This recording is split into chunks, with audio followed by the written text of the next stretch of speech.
We're here for the first episode of Ask Play Fusion, where we take the questions you've been asking us on Facebook, Twitter and the forums to the people who can give you the answers you're after. The first question we've got for you, Benny, is RS Akikiri would like to know what kind of game is Lightseekers and is it going to have multiplayer? It's an action-adventure RPG, and it will start off with asynchronous multiplayer. We're aiming to have live co-op and so on in the future, but to start off with, we're planning to have things like shared quests, playmate quests for other players to take on, and being able to hire other players as mercenaries, so effectively as NPCs who can follow you along and fight alongside you. Cool, and they'll get some kind of reward for helping you? Yeah, they get share of XP along with some other stuff. Awesome. So, up next, Vialord would like to know, how's XP going to work in the game, and will there be any kind of level cap? So the player has a main level, effectively, and this one is capped. This is one where you unlock new abilities, get access to primary areas, and so on. But beyond that, you keep on leveling through mastery levels, and these are endless, so XP is never redundant. Additionally, each of the different skills have their own XP curves and leveling systems. So, yeah, plenty of leveling to do. Cool, and what kind of skills are we expecting to see in the game? I don't know if we've spoken about that really at this point. There's a variety of different gathering skills and crafting, so making a whole ton of stuff, really. Cool, and continuing to gain XP, that will help you make better stuff? So similar to the player level, there's a point where you've effectively maxed out your ability to make different things, but you can get better at making them by leveling up further, and those are also endless. Cool. Bass would like to know, is there going to be lots of loot in the game? So they're assuming there's going to be a bit of loot. Is there lots of it? Yeah, there's lots of loot in the game. We have items across a variety of different rarities, some procedurally generated and some predefined. You get loot from crafting systems, quests, just defeating creatures in the world, and predefined stuff from bosses in dungeons. Okay, Benny, so one last question, then I'll stop bothering you. Marbian would like to know, will there be a count progression that other people will be able to see? In short, yes. You can come across other people in the game, and you can inspect them and see their items, achievements done, and so on. And additionally, there'll be plenty of different high scores. So when I'm well above everyone else, I can rub their face, isn't it? Yeah, pretty much. Thanks, Benny. Thank you. We're here talking to Nick, the producer on Lightseekers. Hi, Al. And it's not that we've been moved out from the dev floor at all for apparently being too distracting on the last lot of questions. That's not why we're here at all, is it? No.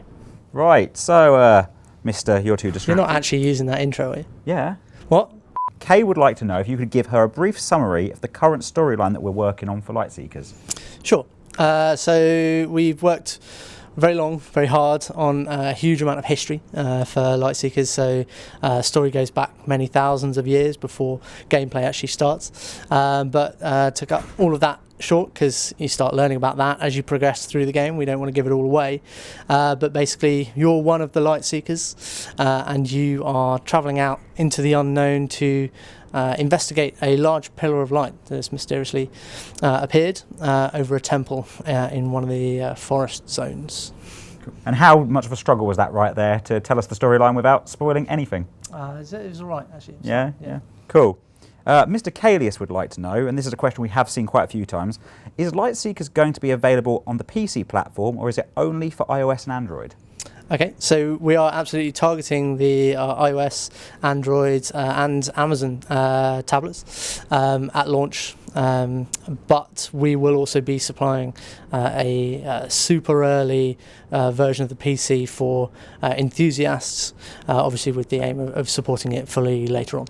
So I guess it's not going to be fully optimized for PC at that point. There might be some issues, but yeah, so exactly. So we've got an awful lot of compatibility testing to do, as you can probably imagine, across all the different tablets and phones.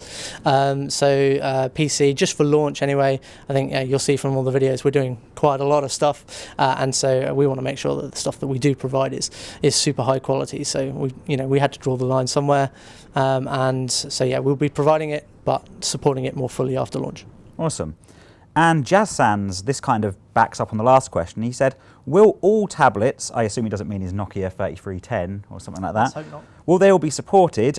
And he has a Samsung Galaxy Tab 3 Lite. Will he be able to use that? So yeah, he can absolutely use that. That's fine. So we won't be supporting every tablet, obviously. So we are working on an awful lot of tablets, though. So across, as I said before, iOS and Android, and also Amazon tablets as well. There's going to be a page up on the website which is just basically a device checker for all of the things. We'll put that up shortly, and that will have all of the things that we currently know that we're going to be supporting, but there'll also be things that basically, as we get more towards the end of development and we start doing more optimizations, we'll add things to the list as we A, check them, and B, support them from a performance requirements point of view. Cool, and we're talking obviously not just tablets, we're talking mobile phones as well, aren't we? Sure. I mean, there's going to be a split in the requirements depending on whether or not you are wanting to play with the toys and with the cards, or whether or not you're just playing the game by itself. If you're wanting to be playing with the toys and with the cards, then there is a requirement for a camera, obviously, if you're going to be doing AR stuff, but also a Bluetooth 4 if you're going to be using the toys. Awesome. Right, so now we've got one from the interestingly named Giovanni Lamas. So it starts out quite kind of like a little bit Italian, and then it moves to llamas. To llamas, very strange. Nice. And he'd like to know what's the planned launch date and when's the beta planning to start? Okay, so we can't give you exact dates for this right now, but we can say that we're going to be betaing in various forms towards the end of this year, and then the full launch of the game will be early next year. Cool. So not long to wait then for the beta? No, not too long at all. And we should be keeping everybody busy between now and then as well. Lots of sleepless nights then? Yeah, can you tell? I know, I'm now starting to see why we maybe got shifted out of the dev floor. Yeah. No, that didn't happen. No, that didn't happen. And finally, the name that I've been worrying about saying, Adsners, sorry if I'm getting that wrong, which I almost definitely am, Adsners would like to know, does he have to wait for his energy to recharge in real time, like many mobile games? I mean, I guess we're talking those games where you timers. Yeah, exactly. So there's no timers at all in Lightseekers. So I should imagine people are thinking that because we've said it's free. Yeah. So there's no timers. There's nothing going to stop you coming back in, playing all the time that you want. There are the traditional things for games like this. So daily rewards, daily quests, daily dungeons, this kind of stuff, which obviously you can only do once a day, but the game itself will not block you in any way, shape or form from playing it for as long as you want to. Awesome.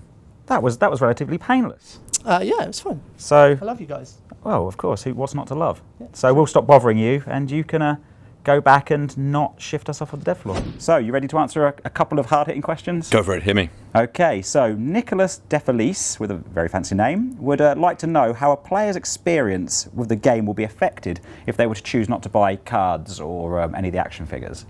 Yeah, it's a great question. When we designed this, actually, the vision here, before we even got into game design mechanics, was that any one part of the ecosystem can and should be enjoyed completely independently of the other. Mm-hmm. But when they're all brought together, then it's something new and special that hasn't been done before. Yeah.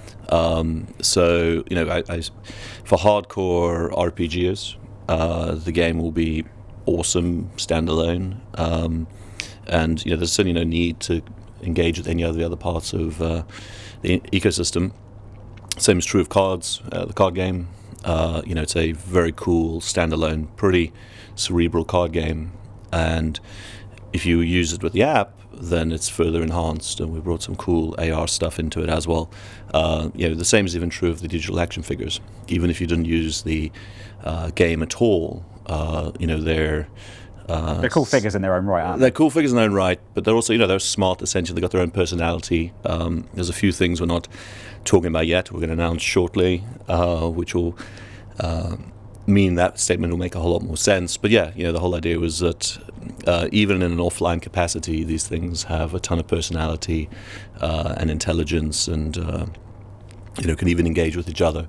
Never mind what they can do within the game. Cool. So if you basically bring everything together, it just makes for a more complete world, a more sort of satisfying experience, I guess. If you that was always the vision, that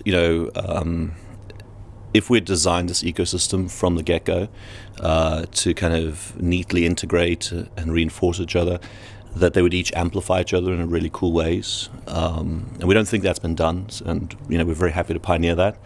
But yes, absolutely, we want to give players as much choice to enjoy the game their way. Yeah. And that also means choosing what they do want to engage with, what they're happy to buy, what they're not.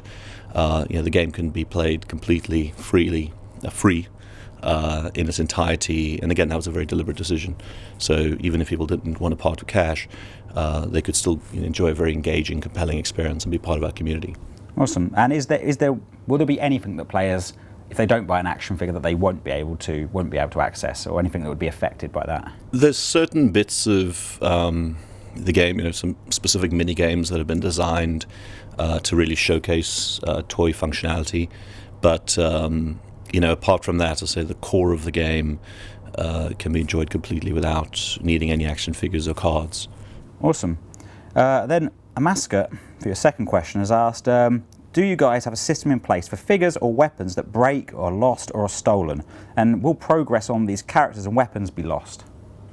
So first part of that question is an easy one. No, your progress won't be lost. Your progression, your wealth, and everything else is kind of tied to your save game, which we store in the cloud.